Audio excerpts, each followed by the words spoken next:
सही कहा है, life is a journey. Well, आपके फेवरेट टेलीविजन सेलेब्स की ऐसी ही जर्नीज लेकर आ गई हूँ मैं, यानी नेहा। शो है यादें रिप्ले, और आज की मेरी जो गेस्ट है उन्होंने अपने करियर को ना सिर्फ छोटे पर्दे तक सीमित रखा है, but she is done Bollywood, she is done short film, she is done theatre and what not. Guys, please welcome Ankita Bhargav. Hello. Hello. It's a pleasure to see you. Same here. It's always a pleasure. I hope you're enjoying your coffee. I'll get my coffee. Well, तो show है यादें replay Ankita, जिसमें हम बात करते हैं TV celebs की journey की। I want to know stuff कि कहाँ से शुरुआत हुई, किस तरह से यहाँ तक पहुँचे आप।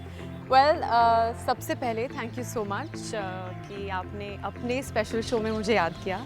It's always a pleasure Neha से बात करना और नेहा से अपना इंटरव्यू करवाना, because she is more like a friend now.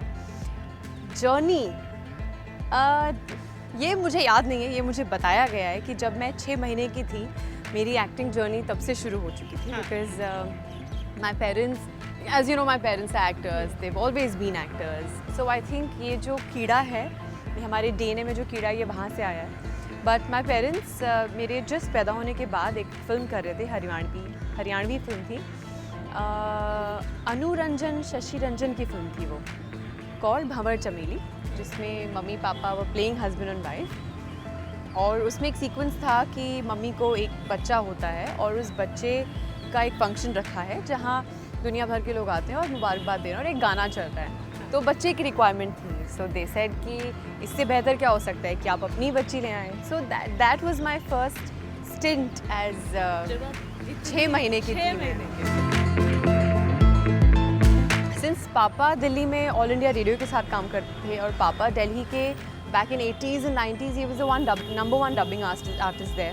उनके साथ धीरे धीरे मैंने भी डबिंग करना शुरू किया। तो शुरुआत आई थिंक मेरी हुई है रेडियो से, with my voicing and dubbing. पहले जो जिंगल आपने गाया था वो कोई कुछ याद है जो वॉइसिंग दी थी तब? You know that angle, जूते में है लाइट, ला ला लाइट, वो भी शू में कैसा है ये सिस्टम, उस वो जिंगल था। जब वो एक्शन शूज़ के जूते निकले थे जिसके बेस में लाइट होती थी, so when you would press it, वो लाइट ऑन होती थी every time you would walk. अच्छा।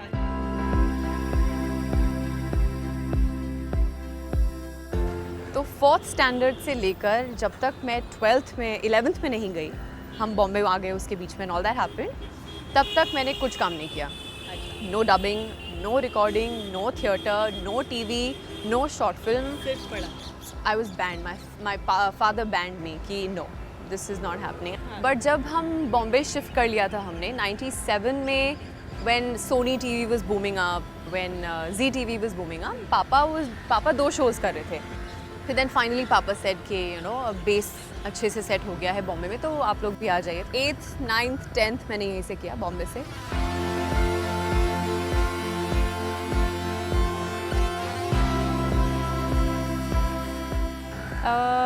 सो एक पॉइंट मुझे याद है, मैंने राजश्री का एक शो था, उसके लिए ऑडिशन किया था लॉन्ग टाइम बैक, एंड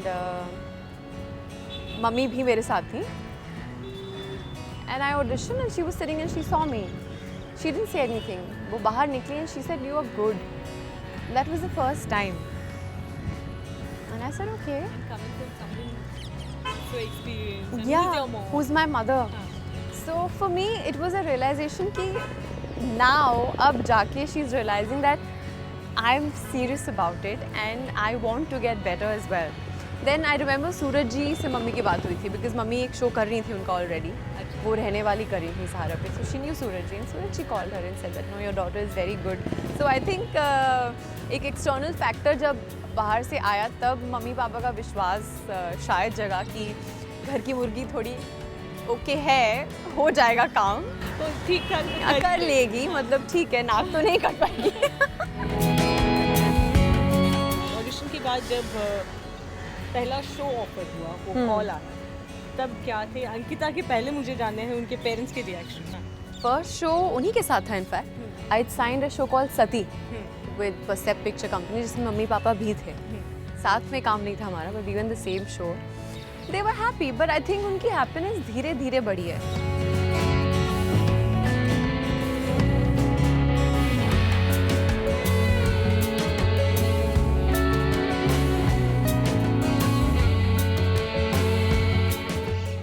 सती के बाद मैंने कम से कम 3-4 शोज़ बालाजी के साथ किए थे। 2 साल में 4 शोज़ किए थे back to back and my mentality was becoming that I have to shoot every day, I have to make this much money, I should shoot minimum 25 days a month. मेरी mentality उन 2 सालों में ऐसी हो गई थी and I used to be very proud of myself that I'm shooting so much. पर कुछ टाइम बाद मुझे इस बात का एहसास हुआ कि this is no growth to just think about 25 days a month and this much check and this much shopping. And उस वक्त मैंने बहुत स्ट्रेटेजिकली और थॉट के बाद एक ब्रेक लिया था and I told myself that I have to find some other avenue in my life. तब जाके मैंने एटलीस्ट आई थिंक 2010 से लेकर माई लास्ट शो रिपोर्टर्स तक मैंने यही कोशिश की कि मैं 1 साल टीवी शो करूं, 1 साल एड्स करूं। बीच में एक्शन जैक्सन किया, I thought let's do it, Prabhudeva हैं, it was a fun experience. But better than that, in terms of what I wanted as an actor was Akira. तो एक बात तो है कि अगर आप टीवी में फंस जाते हो for a long time, बहुत सारी opportunities मिस हो जाती हैं. And I'm a person who's happy in small things. So कुछ लोग कहते हैं ना कि you should be master of one trade and not jack of all. I feel मुझे ऐसा लगता है कि if you're master of one trade, if you spend your entire life doing one thing, you've not explored the other side of you. Right. So I'd rather be the jack.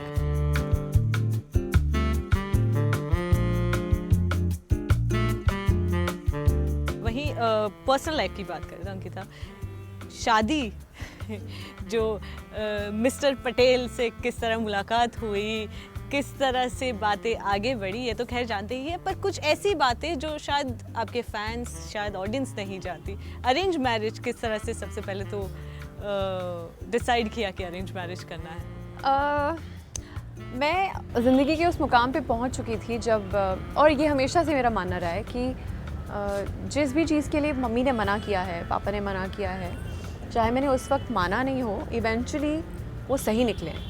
तो ये मैं बहुत time से कहती आई हूँ दोस्तों को भी, and I always told myself कि parents have an intuition, they have a sixth sense and they know. तो कभी कभी ब्लाइंडली फॉलो कर लेना चाहिए, कभी कभी बहुत फ़ायदा होता है। और मैं ऐसे सिचुएशन पे थी लाइफ में wherein I wanted to just take a leap of faith, because life में आप जितना प्लान करो, सोचो, उतना ही नहीं होता है। And I was ready for a jump, I was ready for a jump. And this very place, you see that corner, मेरे घर में जहाँ जब पार्टी थी लोहड़ी की जनवरी 2015 में, तो करण और अली इस कॉर्नर में थे and they were chatting, this corner they were chatting, और यहाँ पे हमारी टेबल लगी थी और मैं खाना सर्व कर रही थी। सो इन एंड आउट मैं यहीं से कर रही थी and from the corner of my eye मैंने देखा अली और करण मुझे चेकआउट कर रहे थे।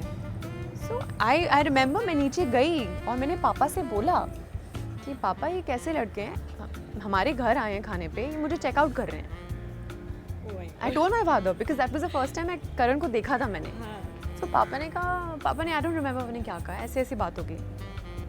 सो अब मुझे पता चलता है, अली ने बताया कि भाभी हम उस कोने में थे और करण और मैं ये बात कर रहे थे कि अगर लाइफ में कभी शादी करनी हो ना तो ऐसी लड़की से करनी चाहिए, तो हम आपको उस नज़र से चेकआउट कर रहे थे। Can you imagine? Oh my God.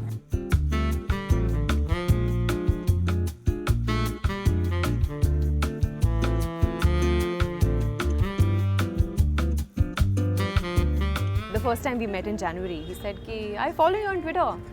I said अच्छा, I didn't say कि हाँ I guessed as much. I said अच्छा okay. So he's like give me your number yeah. And imagine this is Karan, this is me and this is पापा. और मेरे पापा के सामने ये लड़का मुझसे मेरा नंबर मांग रहा है and I took a beat and I'm like okay.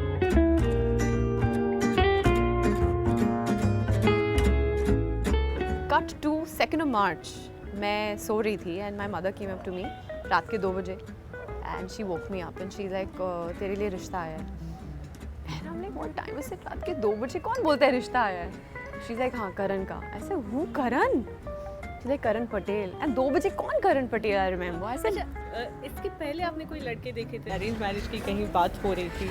इसके पहले बात किसी से हो नहीं रही थी, but they knew that I am ready for a match. अच्छा। सो फैमिलीज़ में पता था और जो क्लोज फ्रेंड्स हैं उन्हें पता था, बट मैं इसके पहले मिली नहीं थी किसी से। कट टू रात के 2 बजे मम्मा आए. रात के 2 बजे I'm like, who Karan Patel? She's like, पापा के शो में नहीं है रमन? I said, हाँ. तो she's like, हाँ उसका रिश्ता आया है. I said, वो पागल है क्या? I've never met him. I don't know him. What is this रिश्ता bullshit? तो मम्मी is like, मिल ले. I said, मम्मा सुबह बात करेंगे. It's just a weird time to talk. फिर अगले दिन बात हुई इस बारे में एंड 4th मार्च को हमारा लंच डिसाइड किया गया बाय फैमिलीज़. तब तक भी करण ने मुझे फ़ोन नहीं किया, मैसेज नहीं किया, नथिंग. टाइम डिसाइड हुआ 12:30 Sun and Sand lunch to meet each other. So I was in my car driving and 1 बज गया था. I was late. So Karan called me for the first time then. And I didn't save his number, so I didn't know किसका number है. So he called, he said, hi Baba. I'm like, hello? He's like, hi Baba, Ankita, Karan here. I said, okay, sorry, I'm half an hour late, I'm coming. I reached 45 minutes late. I made him wait. And he was waiting, was my next question. Karan was on time. I was waiting. And his sisters tell me कि सरनसान पहुंचने के पहले ये was so nervous कि मैं क्या पहनूं, कुर्ता पहनूं, टी शर्ट पहनूं, शर्ट पहनूं, पैंट पहनूं, चप्पल पहनूं कि शूज़ पहनूं. And so it's definitely not Karan, but I'm telling you for that entire time, हम दोनों we were just different people. You know, because I think योग होता है शादियों का. So कुछ तो ऐसा था that our minds were so calm and so open that both of us just went with the flow और जो होना था हो गया. So we met, we had a good 1.5 घंटे का lunch. I'm a vegetarian, he's a non-vegetarian. बहुत बातें की, we spoke about animals and he used to follow my animal welfare work. We spoke about traveling और शादी की बात नहीं हुई. Lunch खत्म हुआ, he had a call time 2:30 and I had a couple of look tests lined up in Mar Island. I remember reaching there and he WhatsApped me. He's like, I had a good time. And that was the start. And by then, पापा ने मुझे phone किया and पापा ने बोला कि करण की तरफ से हाँ है. What about you? And yeah, trust me, I didn't even take a beat. I'm a very finicky person. मैं 10 खामियां निकाल लेती हूँ उसमें, उस 1.5 घंटे में. But good sense prevailed or whatever prevailed and I said yes. And then the rest is history after that. उसके बाद किस तरह से बातें आगे बढ़ी कि क्या कुछ करना है करण, क्योंकि करण की ये इमेज है कि बहुत गुस्सा करते हैं. तो किसी ने आपको आके कहा नहीं अरे बाबा वो तो. So सरप्राइजिंग बात तो ये भी है कि करण की जो सो कॉल्ड इमेज है जिसके बारे में सब बातें करते हैं, उस वक्त किसी ने मुझे कुछ नहीं कहा. आई थिंक सब शॉक में थे, सब म्यूट हो गए थे शॉक में कि करण अरेंज मैरिज कर रहा है. So nobody told me anything and I am glad किसी ने मुझे कुछ कहा नहीं तो मैं अज्यूम करती. और प्रिजम्पशंस के साथ एक नया रिश्ता शुरू करना is a terrible thing to do. And जो भी मैंने उसके बारे में डिस्कवर किया है, एज अ क्लीन स्लेट किया है. I made my own boundaries about him. जब हम पहली बार मिले थे तभी हमने ये डिस्कवर कर लिया था एक दूसरे के बारे में कि करण का पहला पेट in his life was called Naughty. और मेरा पहला पेट जब मैं सेकंड स्टैंडर्ड में थी, 7 years की थी, उसका नाम भी मैंने नॉटी रखा था. So this was another common factor between us. तो आई थिंक ये बात तभी डिसाइड हो गई थी कि जब हम एक कोई डॉग रखेंगे तो उसका नाम नॉटी ही होगा. सो करण के लिए his life is now so full because imagine a man who is living alone in a room. Now he's got 2 people more, like me and Naughty. So now he has no time left. There's work in us. कितना ही ऐसे rough and tough macho man बन जाए ना, but inside him he's a father. Okay, so Ankita, lastly कुछ कहना चाहेंगी? How is this segment? Well, मेरे लिए तो ये चलता ही जाए. Even I'm having so much fun. I wish light नहीं जाती. Exactly. I just wish रात कहाँ होगी पता ही नहीं चला. I know. As of now मैं branch out करना चाह रही हूँ writing में. I'm writing a script with Karan. I'm writing a short film now. मैं एक बहुत comfortable pace में हूँ लाइफ की. मुझे rat race में भागने का मन नहीं कर रहा है क्योंकि रेस कभी ख़त्म नहीं होती है. रेस चलती रहती है. तो thank you so much because यानी आपकी भी यादें रिप्ले. यस, मेरी यादें रिप्ले हो गई हैं. Thanks to you were the catalyst. Thanks to you in fact आपने इतना टाइम दिया हमें. ये कॉफ़ी नहीं भूलूंगी.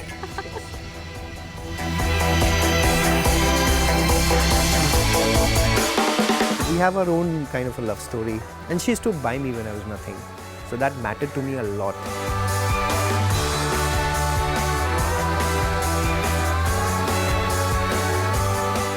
she's my first girlfriend that I ever had. Really? Yeah. So she's the first girl I said I love you to. In 2009, जब रिश्ता हो चुका था start, so on my birthday I kind of formally proposed to her in front of the cameras.